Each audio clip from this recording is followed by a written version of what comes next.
Hi everybody, it's Pete here from See Your Toes again, and this is podcast number 35. Today I have a special guest. Her name is Mimi. She is 70 years old. She had rheumatoid arthritis, and importantly, she was diagnosed by 3 different clinics, experts in the field of Parkinson's, that she in fact had Parkinson's disease. This is her story. It's interesting because, in her words, she thinks perhaps she was misdiagnosed in the first place, but 3 different sets of experts told her she had Parkinson's. So what would you do if you were diagnosed with Parkinson's disease? As far as everybody knows, it's incurable. Nobody has found any way of sorting it out, yet Mimi managed to put a lot of her symptoms into remission. This is a really interesting story, and I hope you enjoy it. If you have Parkinson's, or if you know somebody with Parkinson's, I strongly urge you to listen to this because I think it'll give you hope. If you have any questions, then you can send them to us on the show notes. There is a spot there for making comments. Thank you. So I will introduce you properly in my introduction offline, and I'll tag that to the front of this. Okay. So we don't have to worry about all of that, but I'll just get you to introduce yourself if that's right, Mimi. Yeah, sure. My name is Mimi Morgan, and I'm going to be 70 years old in September. And I live in a beautiful low country area, Charleston, South Carolina. It's pretty gorgeous here, so I feel very blessed. South Carolina, I should know. Compared with the dead center of the United States, which direction would that be in? East. East, okay. Where Georgia is, a little bit of Georgia is below me, and then Florida. Oh, okay, right. Yeah, right. Yeah. Okay. That would be quite warm down there, I would have thought. It is, though it's very nice. We've had a good spring. It's about 84 degrees today. It'll get up 90. But, I rarely wear a coat here, a winter coat, maybe a sweater and a scarf, occasionally a coat. It's probably been 7-8 years since we've had any snow. We do have 4 seasons because we're northern enough that we do, but it's, right, okay. They're very mild. Yeah. Okay. Oh, nice. Now, Mimi, I contacted you on X because you have a situation that you have managed to put under control. Would you like to talk to us about that? Yeah, sure. Well, I have actually a number of things, and I think the main thing, I responded to a post of yours that was in regards to Parkinson's and neuro symptoms. And I have a number of things. So I was first diagnosed with rheumatoid arthritis, and then 2 years later was diagnosed with Parkinson's. Wow. Disease. And so I went to 3 of the top Parkinson's centers in the United States, was diagnosed the same by all of them, and proceeded, with the medication. I do believe as when we get on the story that I was misdiagnosed, but I definitely had quite a lot of Parkinsonism symptoms that were quite wide. And I just think, despite the fact that I believe I was misdiagnosed, there's a lot of important elements to my story for healing. It's a pretty rapid growing disease. They say if you live long enough, you'll develop it. It's second behind Alzheimer's. And, oh, wow, I didn't know that. Yeah, they do. They say if you live long enough, you'll start to develop symptoms. But I was quite ill and on a lot of medication for it, and lived with the diagnosis for 6 years until I started to change how I lived and how I ate, and then 9 months in, started to question my diagnosis. Okay, so what, for people who don't know, I mean, I guess we've all got a little bit of an idea of Parkinson's, but what sort of symptoms would you, on your daily basis, have to endure? So for me, the first symptoms that something was off was starting to not be able to swing my left arm and move that quite well, dragging my left leg a little bit. I was left side dominant with illness. A mild tremor, very mild. And, it was the least of all the symptoms. I didn't even notice it, that I was diagnosed with it, but I really couldn't see it. It wasn't, and it was only in my first part of my hand.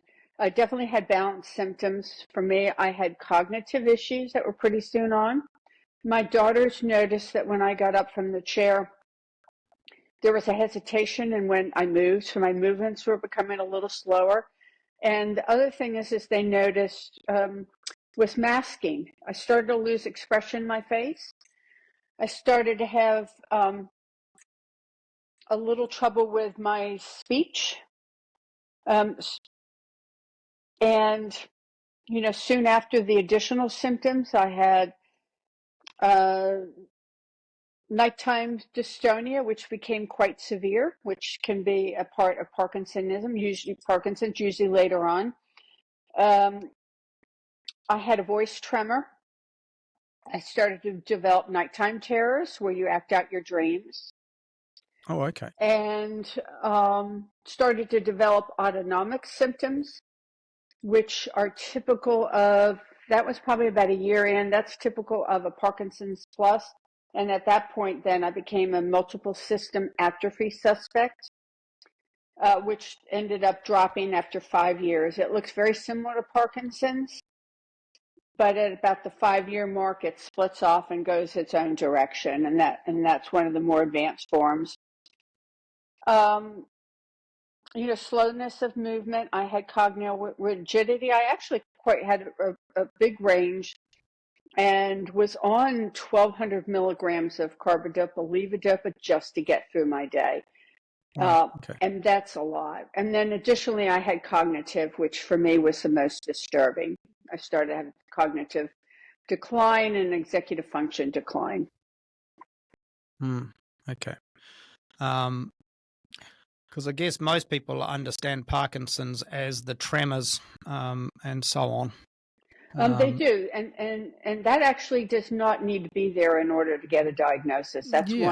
That's one of 4 symptoms. You need 3. And I think about 25% of people won't have a tremor or develop much of one anyway. But it's the one that's most associated because it's visual. It's the one that you can see. Yeah.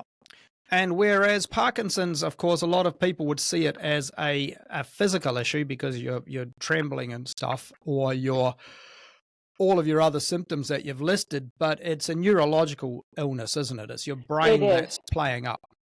It is. It's your brain. You're not getting messages. So neurogenic bladder was another one a year in, and that's where my brain is not, and my brain and bladder, they're not sending signals. So for that, I'm getting a message every 30 minutes for me that I need to go to the restroom. My bladder's full, and yet it wasn't. And that becomes debilitating because you're not sure, is it full or isn't it full? Yeah, it's the boy that cried wolf, isn't it? Yeah, it really is. And you can't take that risk. You can't take that risk, and but you do. You just don't get the messages. The same with the voice, and swallowing can develop. There's a host of symptoms. Not everybody develops the same, but definitely as you're not. And you lose expression. You lose the ability to feel pleasure in a lot of ways. Because you don't have that reward system. So a lot of times people think that you're depressed when it actually is when and there's a term for it, which I keep forgetting. But let's just say you like to play golf, and you go out and play golf, you have a great time. Then when you think about playing golf, those memories come up to you, and you're like, I'm going to go play golf again. Well, for people with this neurological, we don't have that. We play golf, it was great, we might feel pleasure. But then when we think about golf again, those emotions, those feelings don't come back in. So we kind of have to start all over again because there's kind of a lack of energy and motivation. And it can appear as a depression, and you certainly can have it with Parkinson's, but those are two separate issues. We just don't have the reward system that other people have, that we experience in everyday life and all the things that we do. So life becomes hard and a little challenging to get through. Yeah, understandably. As with many of these neurological illnesses, how was your mental health? Well, at first I was in shock, but then there was also something about it was like, okay, now I have an answer, which ultimately wasn't the answer, but I think that's probably pretty normal for people. Now I know what I'm dealing with. As more symptoms develop and life got harder, I started to feel worn down. I started to lose hope, giving up. I'm very adventuresome. So for me, was very active. For me, not being able to do these things, I'm now walking with a cane. I'm now, because your world becomes smaller, so my energy and my hope became smaller. It wasn't dismal, but I certainly, in hindsight, wasn't handling it as I would have hoped. And, I never know whether I could have handled it better. I don't know. It was just pretty challenging for me. Okay. And so when you're on the drugs, how did the drugs make you feel, by the way? Did they slow you down, speed you up? How did No. they? They actually, I really depended upon them. Unfortunately, the side effect of nausea was quite severe for me. I had a hard time, and I'm on a lot. I'm taking my first dose at 5 a.m. and lying in bed, 40 minutes for it to kick in before I even take a step out of bed. And then my last dose was around 9:30 at 10, hopefully to get me through the night without a lot of waking up, because I was waking up. I had a number of night issues. But no, I depended upon them. I could feel when they stopped working 3.5 hours. They definitely helped me with my slowness. But I was quite sick with them, and eventually had to give up work. Everything just became too much. Yep. But they didn't, metabolically, did they make you put weight on or anything else? A lot of these neurological medications, of course, end up making people quite large in the process. Yeah. Well, I did gain weight, and one of the reasons is, and I did become sicker from being on them, is because they compete with protein. So I was on a high carbohydrate diet, very low protein, reserved at night, because again, I'm working, I need to function through the day, and I certainly didn't want to take the risk of anybody noticing that I was sick. I certainly didn't want my employer to notice. I had a function, high pressure job, and so I'm also eating graham crackers and saltines and bananas, because that's about the only thing I could keep down during the day. Then at night, I'd have a little salad and protein, very little fat. So now I'm becoming sicker, and my health is being affected outside of Parkinson's. Yeah. Okay. And so that high carb, was that just something you developed, or was it suggested to you by dietitians? It's highly suggested that I needed to stay away from protein and fat. I could have a little bit at night, but that it would compete with a medication. No, it's a pretty well-known fact. Yeah. Okay. All right. And so then at some stage you were going along this life direction, and something must have happened to make you decide to change direction, because you did change direction. Yeah, well, you're right.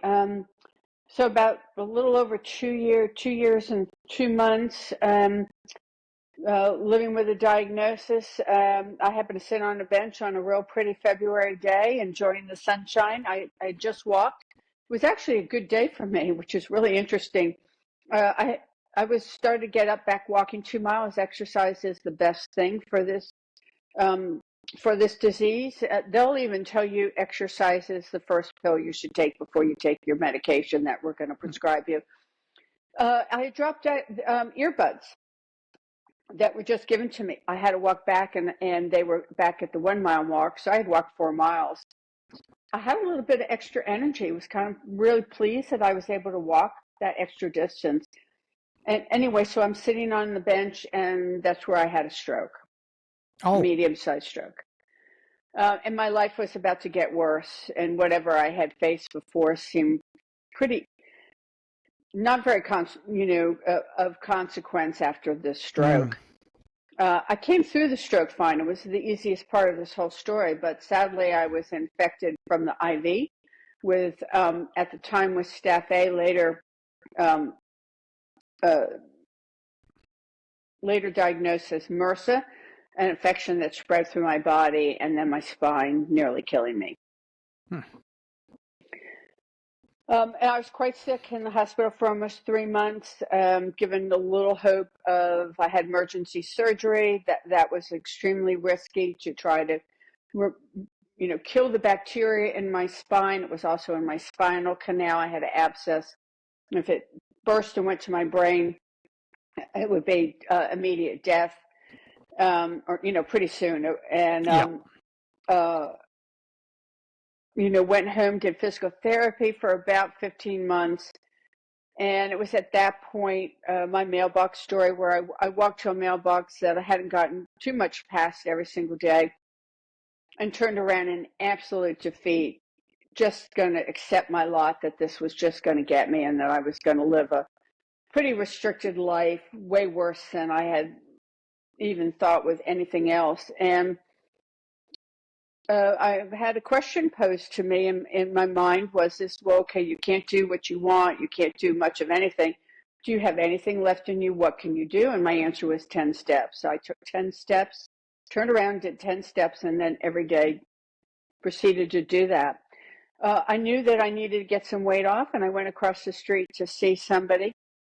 I'm now on 13 plus medications, and he presented to me a way of living, a way of eating contrary to anything I'd ever heard, and that was, he wanted me to eat 50% fat, 25% protein, 25 carbs. And I looked at him and said, "Are you crazy? One, I'm trying to lose weight. You're going to make me fat. Yeah, that's right. I can't take this. I can't take this risk. My Parkinson's medicine isn't going to work." He said, "You're a sick lady. Will you trust me?" And,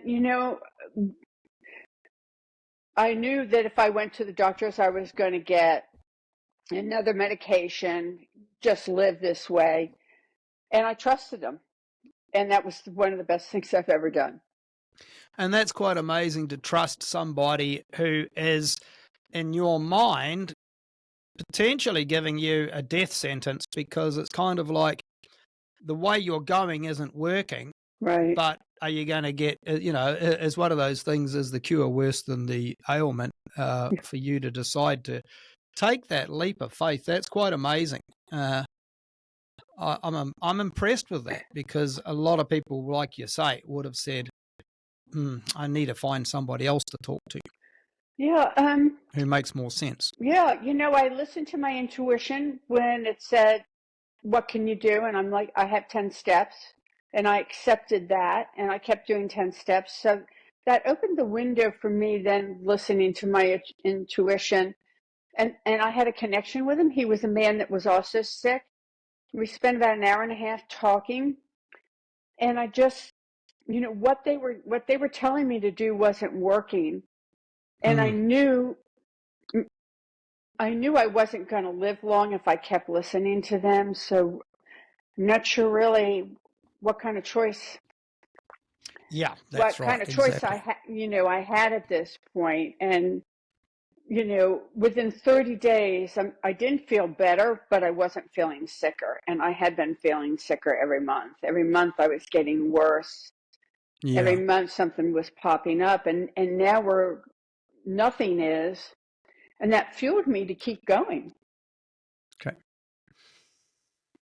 So, yes. And so I guess you didn't tell that to your doctors either, that you've changed your diet, because that would have gone down like a lead balloon. Yeah, you're exactly right. I kept it to myself. I didn't tell anybody. Yeah, that's probably the safest measure. Well, it is.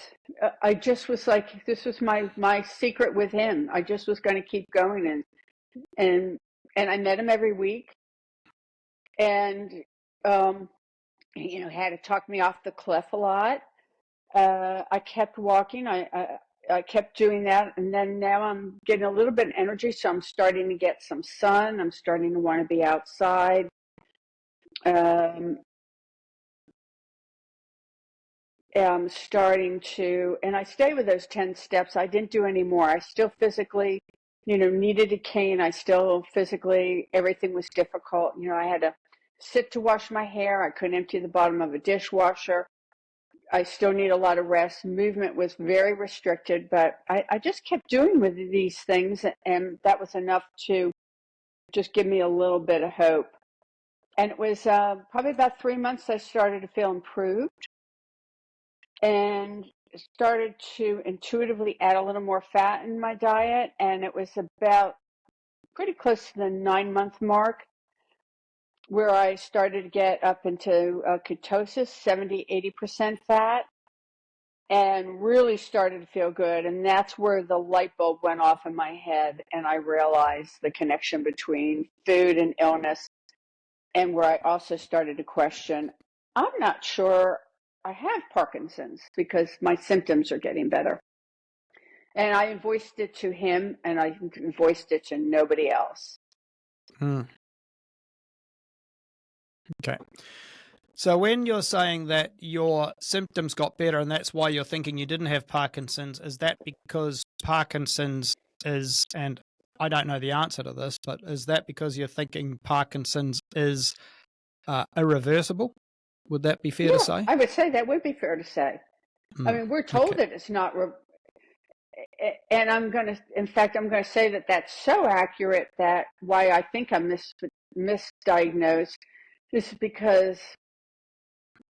we're told it isn't irreversible. And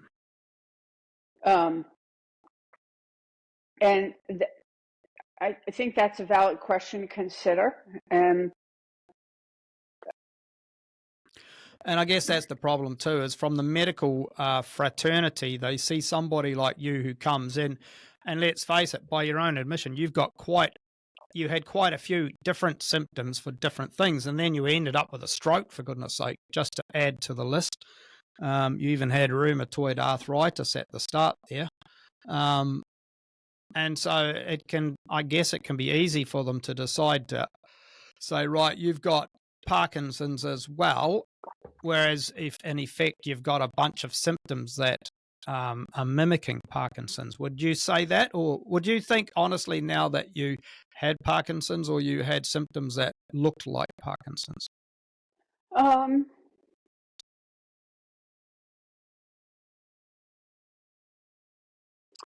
Gee, that's a really good question.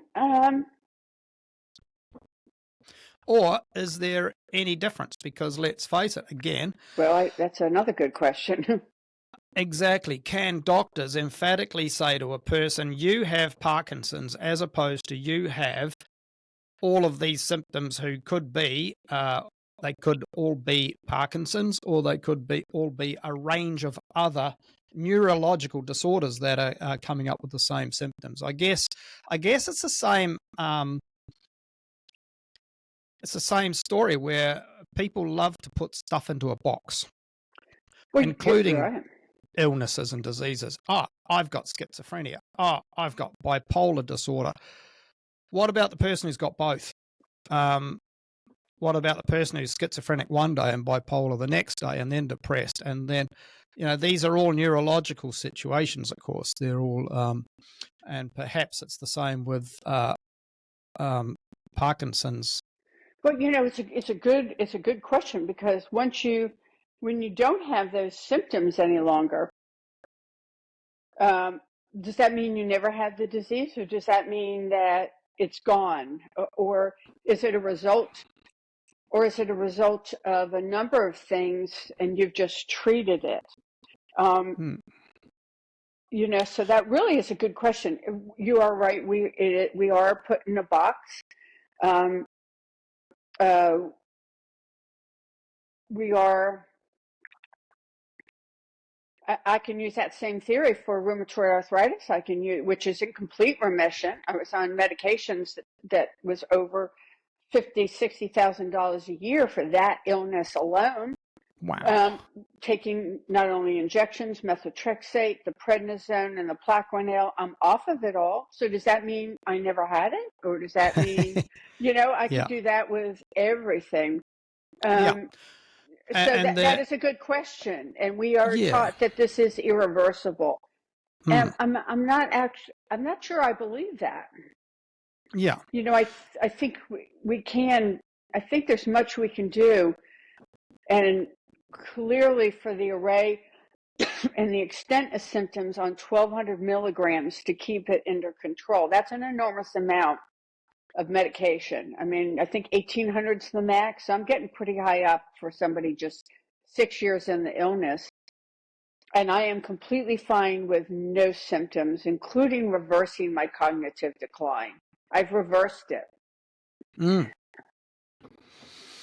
Because it's the same situation that I've had with other guests on this podcast channel. I've had Connor with Crohn's. I've had bipolar. I've had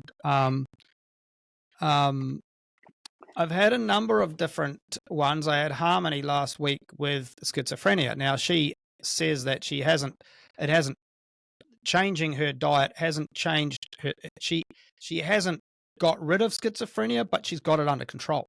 And I know with the Crohn's, with sleep apnea, with other things, if these people go back to the diet and the lifestyle they were in, the stuff comes back. And that suggests that they've put these things into remission. They haven't got rid of them. They haven't cured them, but they've placed them in remission, almost as if they're just sleeping in the background. But while they have changed their lifestyles, they've managed to control them. And let's face it, I think that's pretty darn good, especially controlling them without meds or reducing their meds in the process. Yeah, I definitely agree.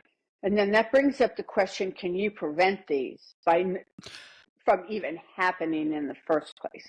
Yes, because exactly. I absolutely 100% believe that if I had, and I spent a good part of my life, not in my younger years, but definitely 20s on up, living a basically fat-free, low-protein diet. I was a healthy eater, but I 100% know that if I had lived and eaten even remotely close to how I do now, which is a very high-fat diet and a good amount of protein, very few carbs, I would have never had these symptoms or these illnesses in the first place. And you're quite right. You hit the nail on the head there where you said, I used to be on a healthy diet, because that's what we all thought was a healthy diet. We were all told as kids that fats are bad, saturated fats are going to send you to hell, fiber's good, salt's bad, cholesterol is bad. And so we all went through that, and we all went through I think any so-called healthy people have, done the sort of thing where they have granola and muesli in the mornings and that glass of orange juice, and they keep their fat levels down, and they keep their healthy carbs up and all this sort of stuff. And they eat a bit of protein, because it was only a few years ago we were all told that protein was bad as well. Correct. Yeah. It was going to destroy our kidneys. Extra protein, so we had to stop all of that. Now, of course, the craze is red meat's going to kill us all. And so you have all of these things, and we all did what we thought was a healthy diet, which was a high carbohydrate diet of low glycemic foods, so foods that weren't sugar related but were still carbohydrates, moderate amounts of protein, chicken, fish, of course, that sort of stuff. Try to stay well away from the fat. Bacon is bad. And so we all thought that was a healthy option because that's what we were told. We were told that by the health authorities, by the governments, by everybody, and people still are, of course, now. I know, sadly. And then there's a few of us, like yourself and myself, who are saying, well, actually, I don't believe that was healthy anymore. That with all the best meaning in the world, that was probably very unhealthy, and therefore you wonder how many chronic diseases we have these days, especially as we all get older, that perhaps we should never have had. Yeah, I'm going to say most of them. Just said. Most of them. Yeah, I'm going to say most of them. I mean, I certainly think for me it isn't just food; it's exercise, sun. Another thing they say to avoid. I live pretty close to circadian rhythm lifestyle, avoiding blue light. I'm pretty unplugged. I mean, I am on Twitter and I'm a laptop, but I'm unplugged from TV. And I'm my shoes are off. I'm walking in the sand. I'm walking on the grass. I live a lifestyle connected to a lot of things that I grew up with because I'm old enough that, we got away from. So I think it's other things, but I'm going to say if we hadn't changed our diets because we were told it was healthy, we wouldn't be where we are. Yeah. I just don't believe it would have happened. It's even like athletes. You got these guys who are chugging back the sugary drinks all the time to up their energy levels.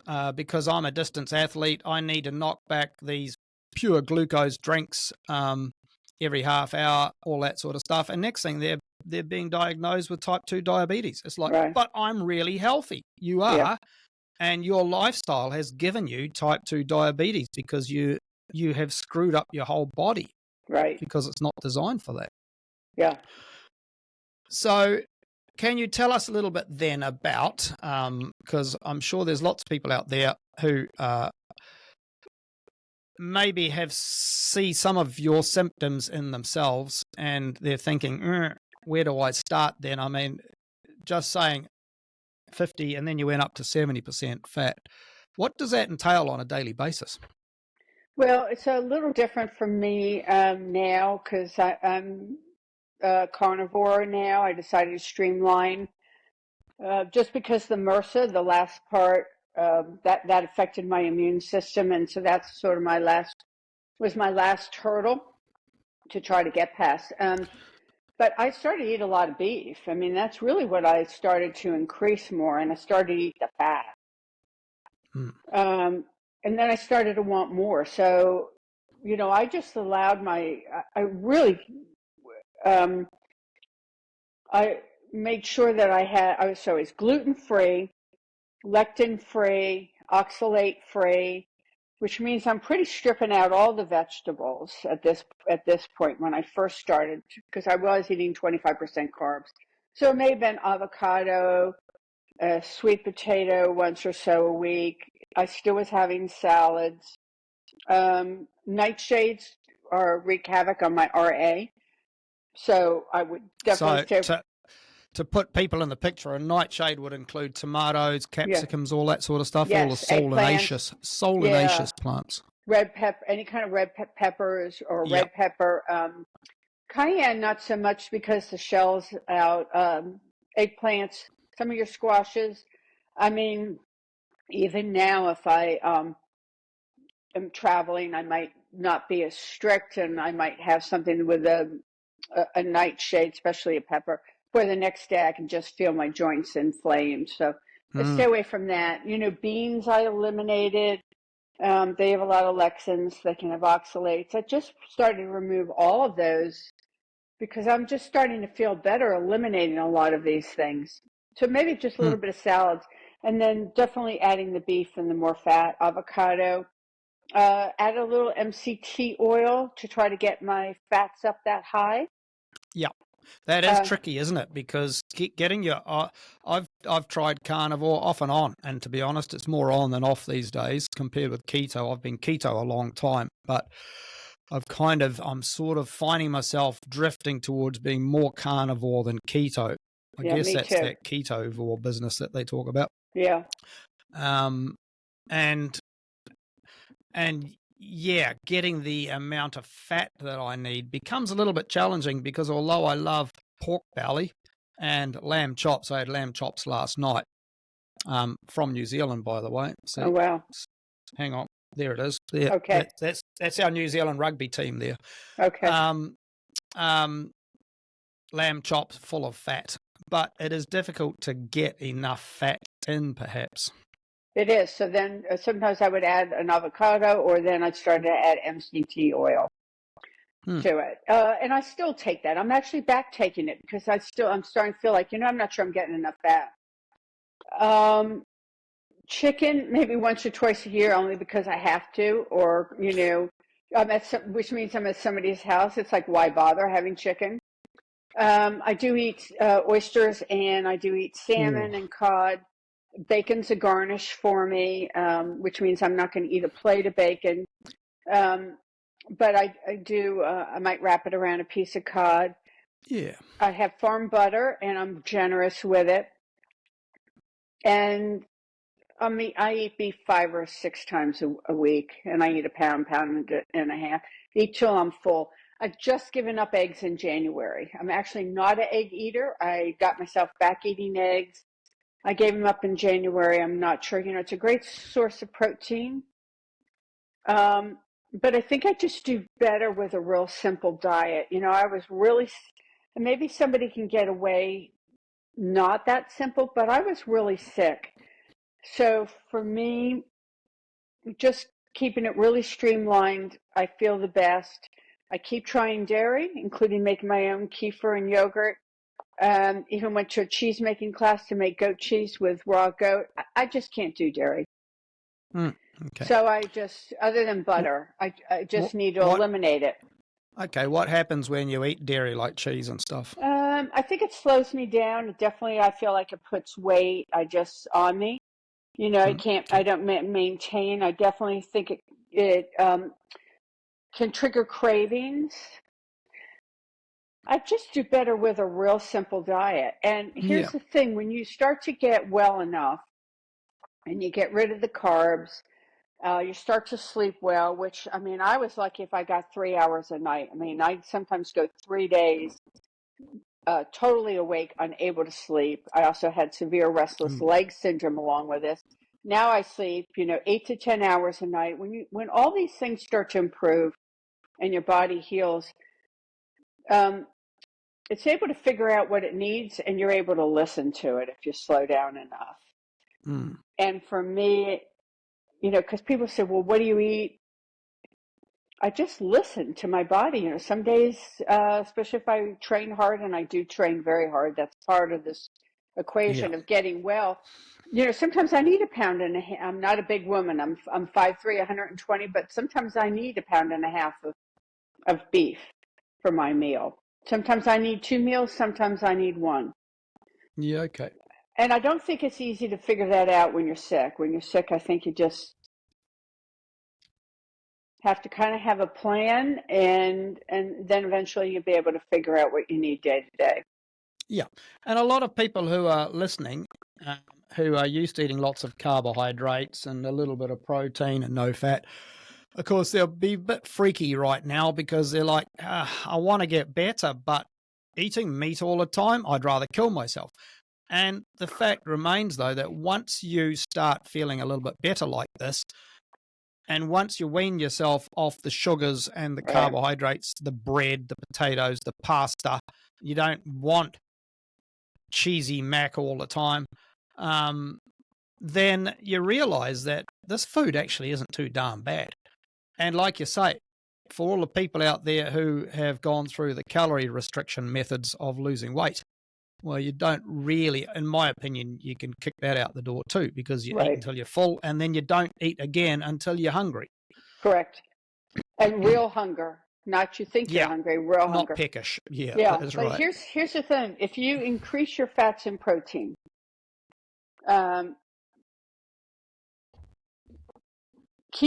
for me, people say, how do you do it? It's like, add more fat, more protein, keep doing that. And as you keep doing that, you'll naturally stop craving the carbs. And that's how you eliminate them. You don't have to go through torturous pain. And I don't think it does you any good.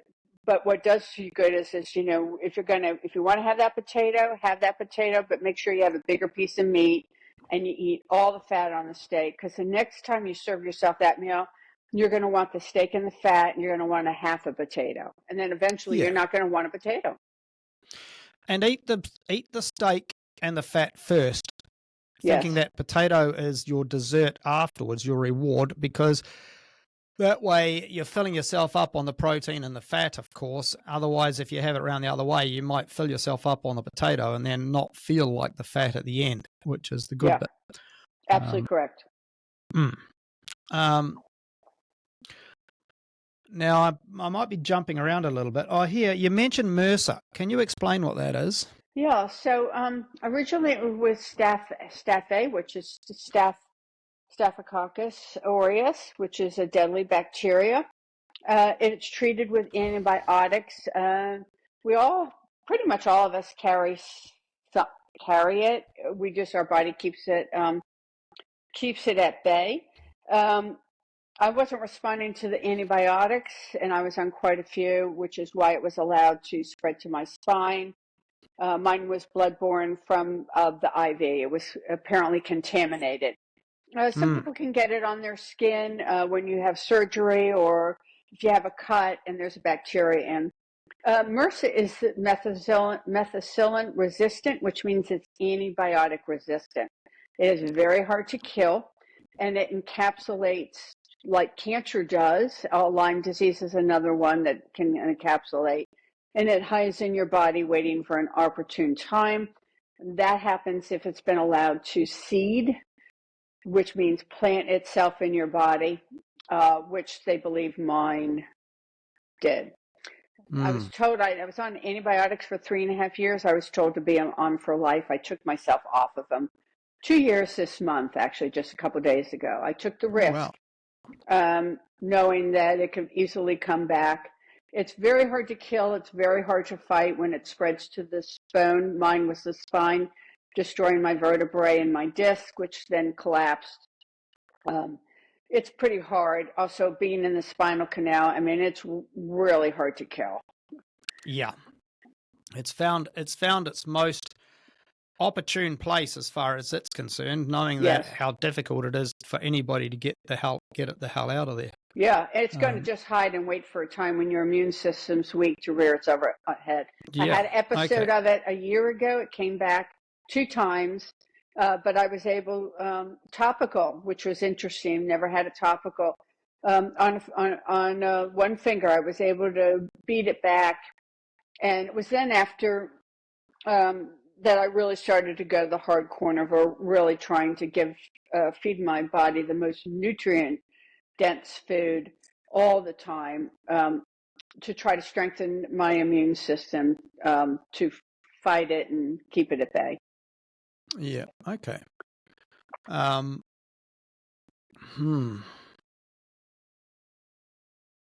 was something I was going to say about that, but it slipped out of my head again.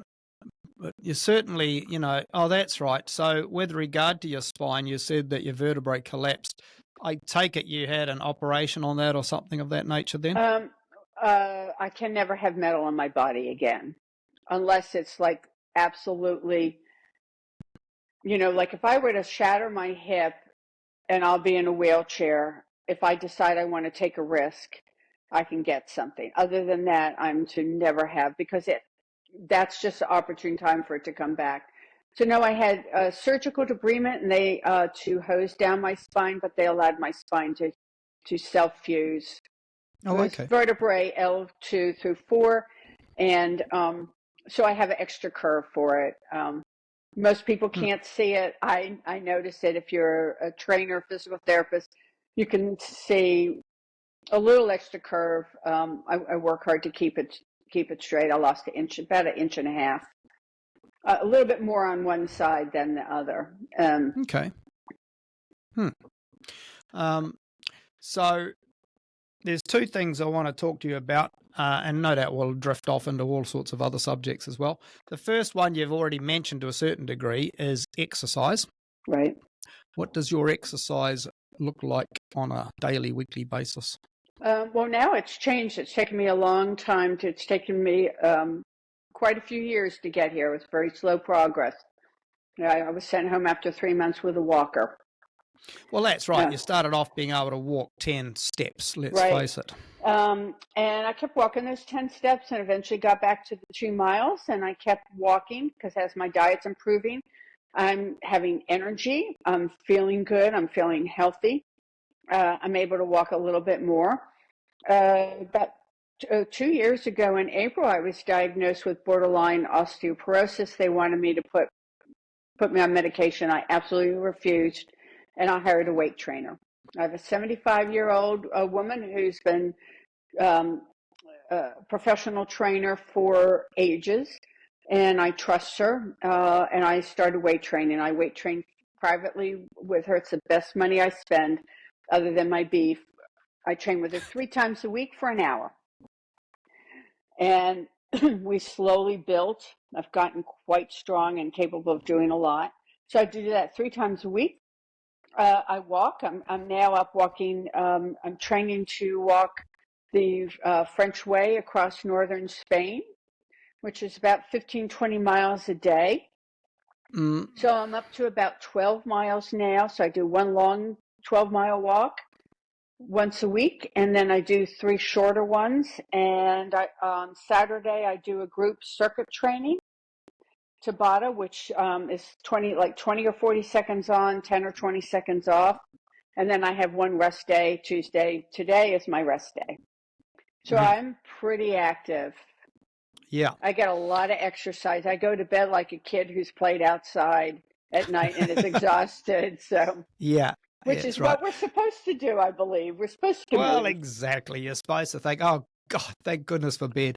That's exactly right. I climbed into bed last night, and it's like, oh, it feels so good. I'm so tired. This feels great. I played hard. I got sun. I trained hard. I walked hard. It's a good day. Yeah. So did your osteoporosis lady, did she get you on weights and stuff to strengthen your My bones? weight trainer, yes, I do weights. Yeah. Started with probably 2 pounds.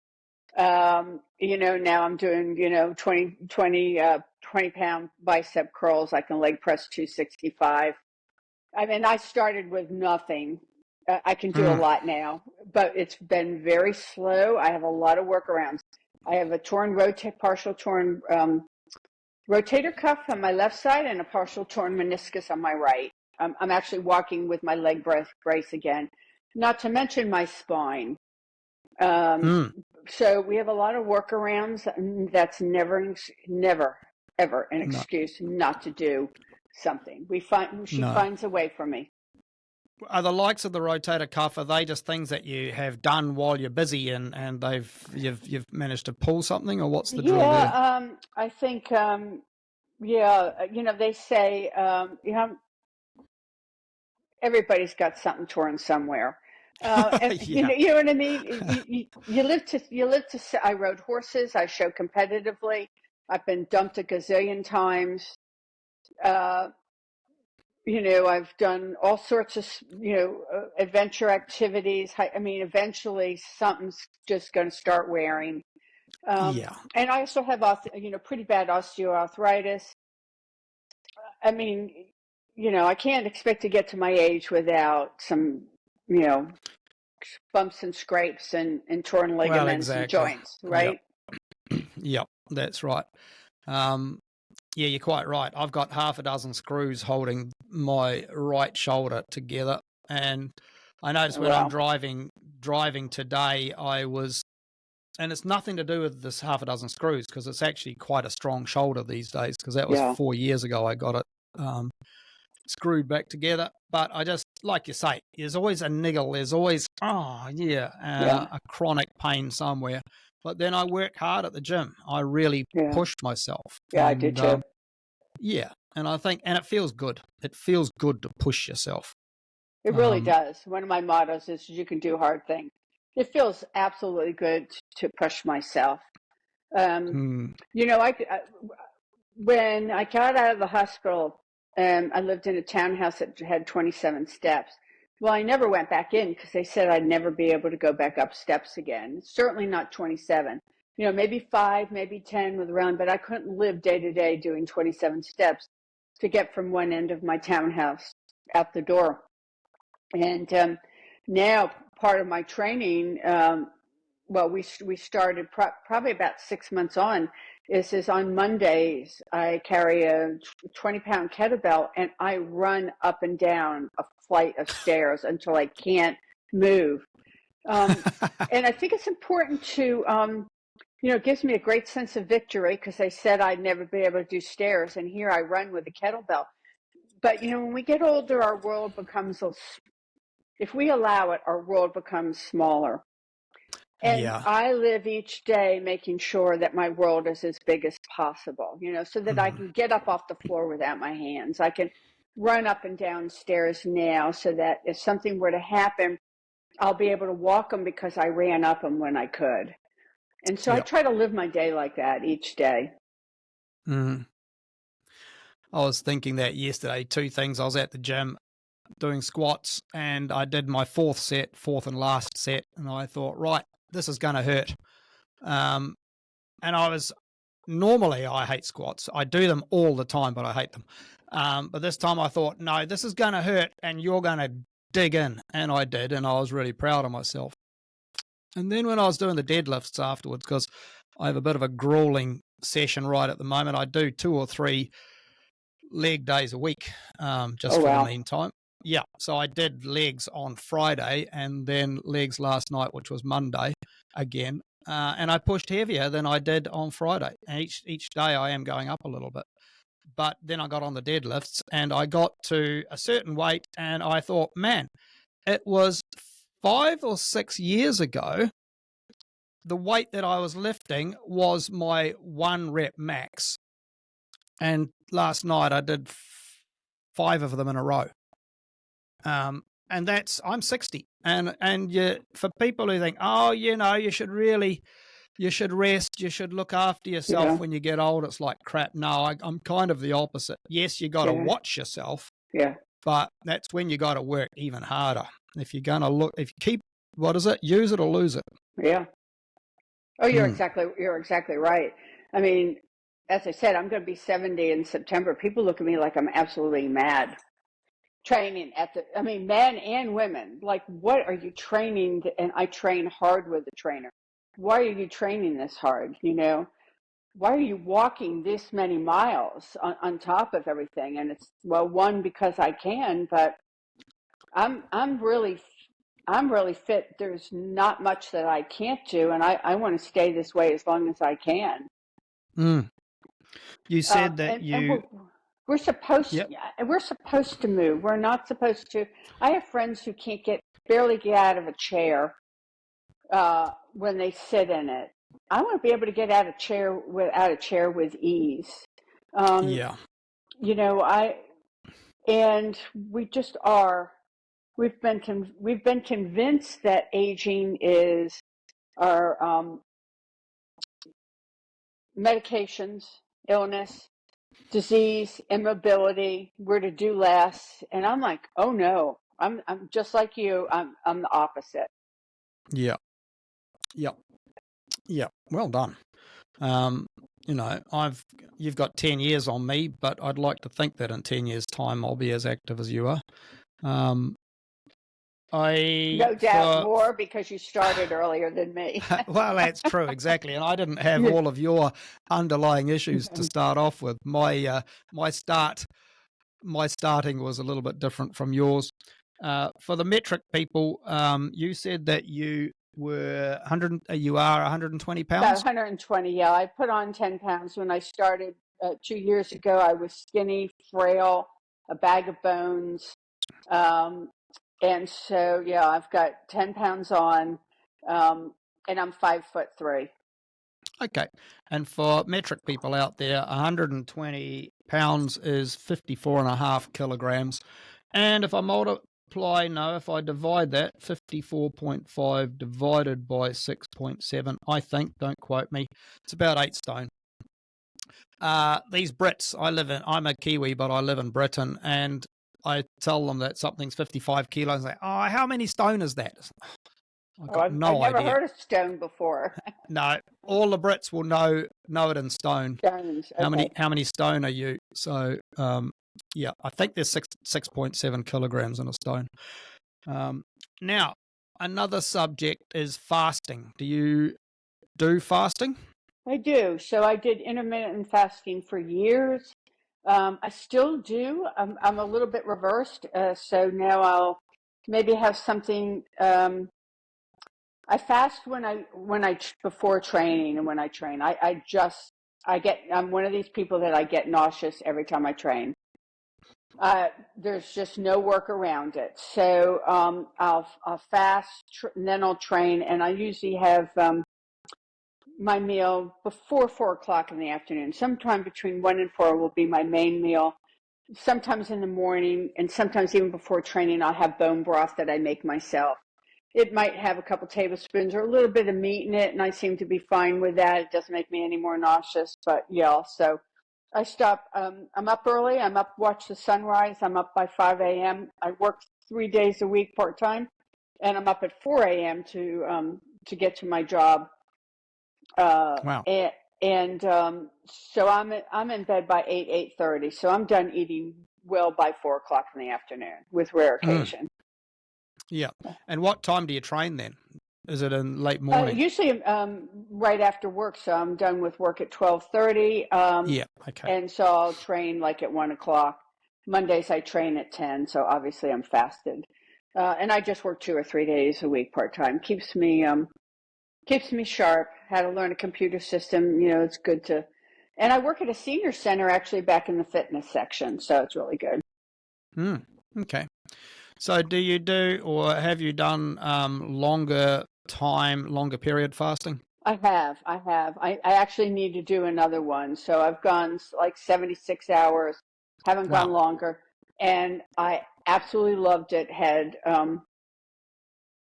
the first day is harder, and I'm not sure that's not more mental than anything else, or maybe body adjusting. Once I got past the day, it was really pretty easy. And then, interesting enough, then you just lose your appetite, and I get really charged. So, yeah, that's funny, isn't it? So 76 hours is 3.16 days. So it's 3 days and a bit.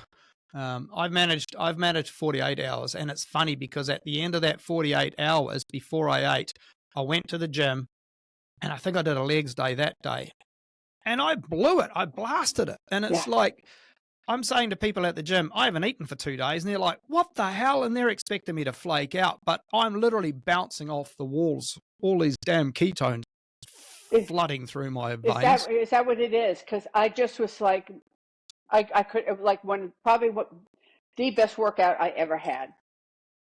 I mean, I just was like, where is this coming from? And at the time, I didn't even think about it being the ketones. Yeah. Oh my God! I felt sharper. I felt clearer. I mean, everything about it was like, wow.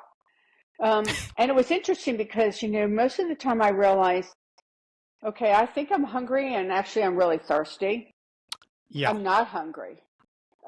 It's a good measure to really get in touch with what real hunger is and how little we actually need to eat, and we don't need to eat. I'm one of these. I don't think we need to eat often. 1 or 2 meals, that's plenty for us.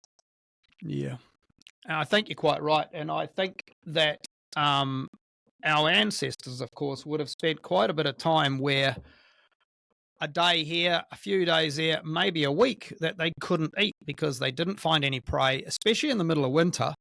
Yeah. If you're stuck in the snow somewhere, you can't get out of the cave.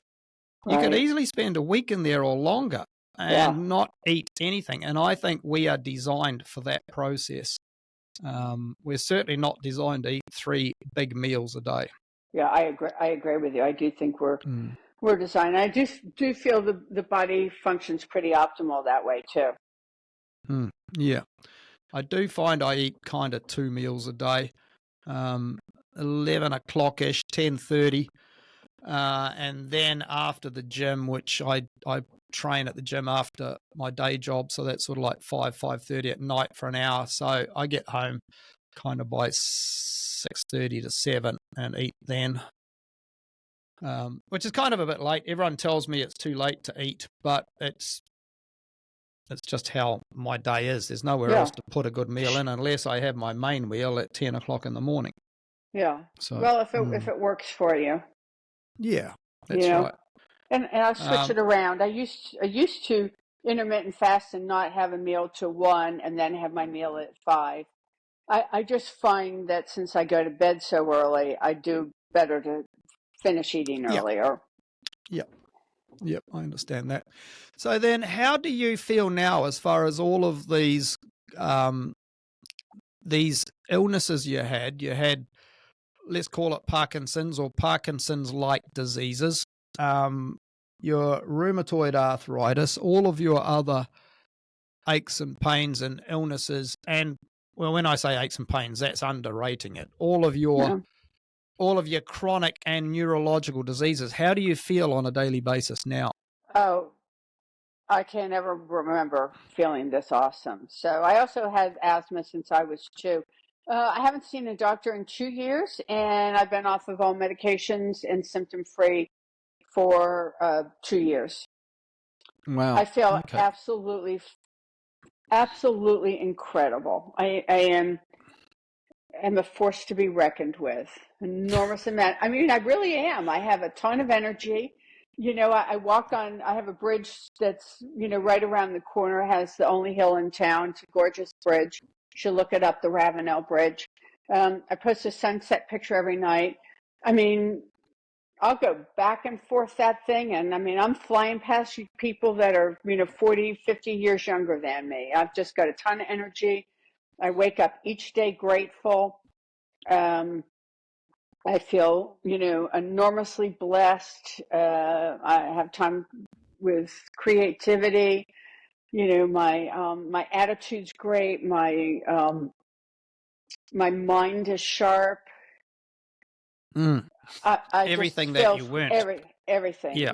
And everything probably that you better weren't in a my few years whole ago. life, I feel. Yeah. And you'd have to say most of that, well, the trigger for all of that was your change in diet, wasn't it? So your trigger all of that was getting into a high-fat, high-protein, or comparatively high-protein, low-carb situation. And then from there, that gave you the impetus, and the impetus isn't the right word, gave you the momentum to make further changes as you went down the track. Oh, absolutely. If I would have changed my diet and go back to what I was doing, I'd be downhill in a heartbeat. Yeah. And that's, like I said, that's where what you've done is put everything into remission, because I'm a firm believer that some people can't cope with carbohydrates, where other people can probably cope with them better. And how well you can cope with them is how many chronic diseases come to bite you on the backside. Yeah, I believe you're right. As a result, after 20 or 30 years, let's face it, nobody's having these chronic diseases.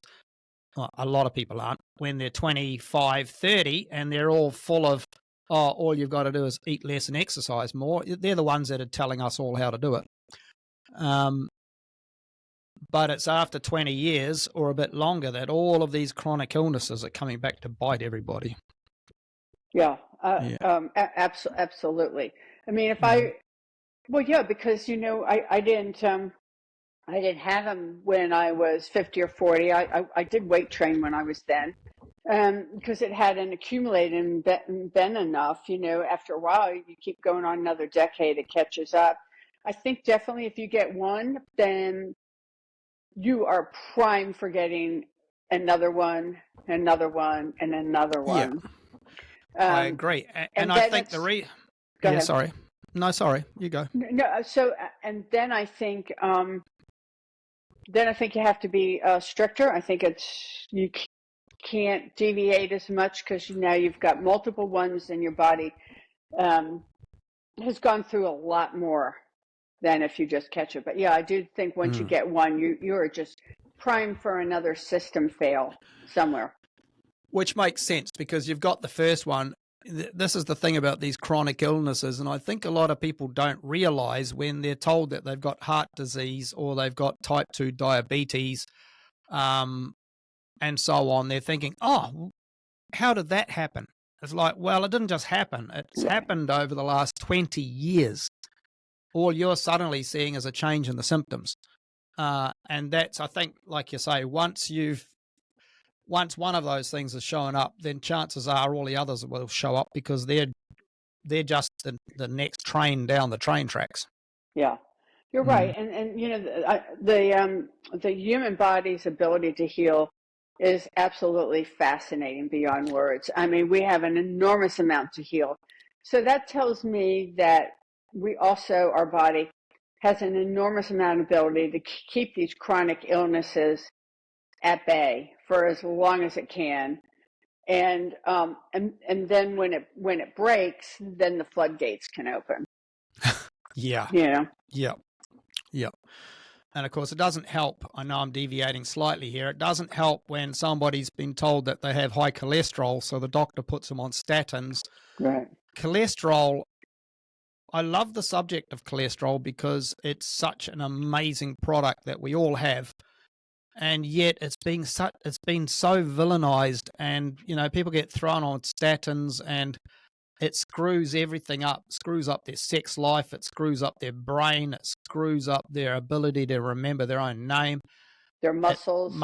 Muscles, it puts weight on, it does everything to no good level at all because it's not even attacking the right thing. And that's where, like you say, the human body is amazing. And if we look after it, it's just incredible what it can do. Except we haven't been looking after our bodies very well. And we've not known that, of course. A lot of us have thought we are. Right.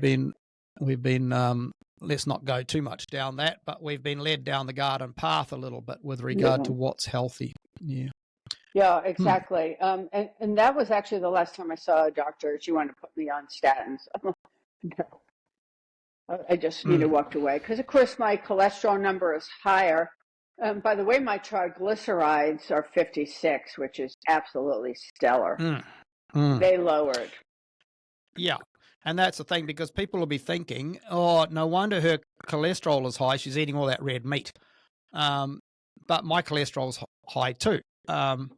And I was at the doctor's and the doctor lady said, oh, your cholesterol is very high, Pete. And I said, yep. I expected it to be. Yeah. And then she tested my blood pressure and I said, how's that? And she said, her words, not mine, she said, that is beautifully normal. And that was the way she phrased it. My blood pressure could not have been better. Yeah, mine as well. I'm right there with you.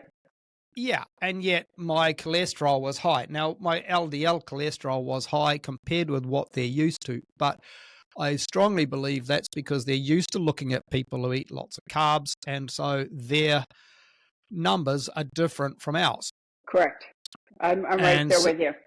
Yeah, and I looked at my triglycerides when I finally got my blood test results back, and like you say, my triglycerides were nice and low.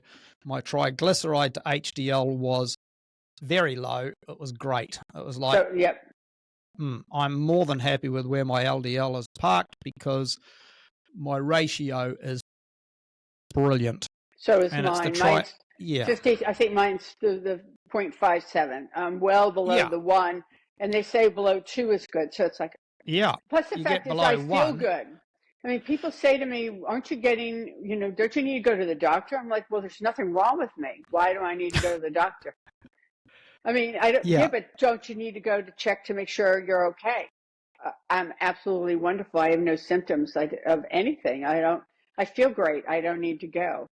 Don't you need blood work? And now I haven't had blood work in 2 years, and I'm like, no, I don't need blood work. I feel fabulous. I'll go if something's the matter, but because like you said, I think some of these numbers are for another population, a sick population. I don't think a lot of these things really take into account of healthy.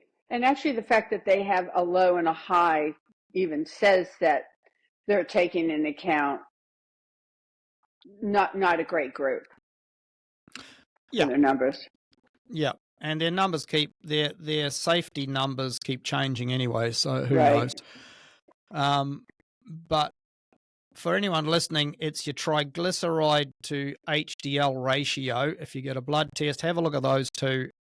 Triglyceride on the top, HDL on the bottom. Stick them two together, and that tells you the ratio. And that triglyceride will be dependent on how many carbs you eat, because the carbs turn to sugar, and the sugar turns to triglycerides, and the triglycerides are what give you your problems, including fatty liver and heart disease. So it's not your LDL. Yeah. Anyway, that's my rave. There you go. Do you have anything else you'd like to talk about, Mimi? Oh, no, I don't think so. Unless you have any other questions, we covered quite a lot. Yeah, I think we've covered quite a bit, to be honest.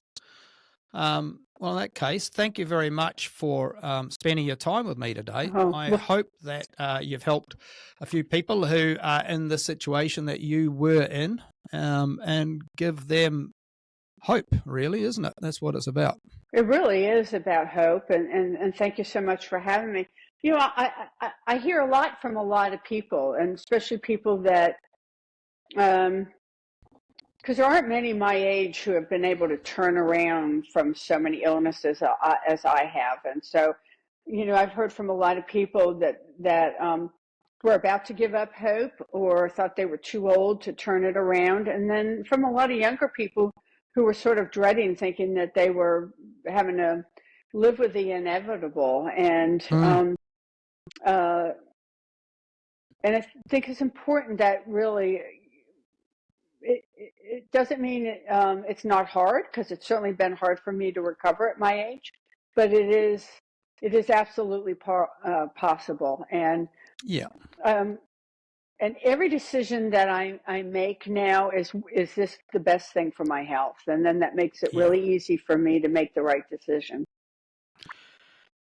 And you also can't discount the fact that it took a lot of hard work and a lot of sweat. And so anybody looking down this path has to realize that there probably is a pill that can make it easier, but it's not going to make it better. Correct. Yeah. Oh, and by the way, caveat, if you're on medication, please don't suddenly go on a keto diet and throw the medication away. That's what your doctor is for while you're getting better. Correct. But correct. Yeah. All right. Well, thank you very much, Mimi, and thank you for your time. Thank you for your time and for having me. I appreciate it. Thanks, Mimi. I would like to think everybody got something out of that.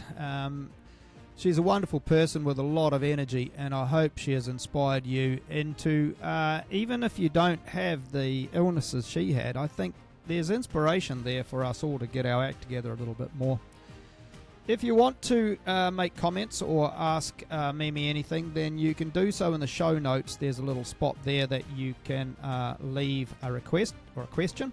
By the way, these podcasts I do are non-profit. I don't make any money out of them. If you feel like making a donation, then there is also a little slot on there in your show notes where you can clip on there, making a donation of sorts. £3, £5, something like that. Making podcasts is expensive. There's no two ways about it. There are a lot of subscriptions that I have to do. So if you do feel like it, I would really appreciate it. In the meantime, thank you very much for coming and listening, and I hope you'll listen to future episodes. By the way, it's really important as a caveat that what you've heard here is Mimi's opinion and my opinion. They are not medical explanations.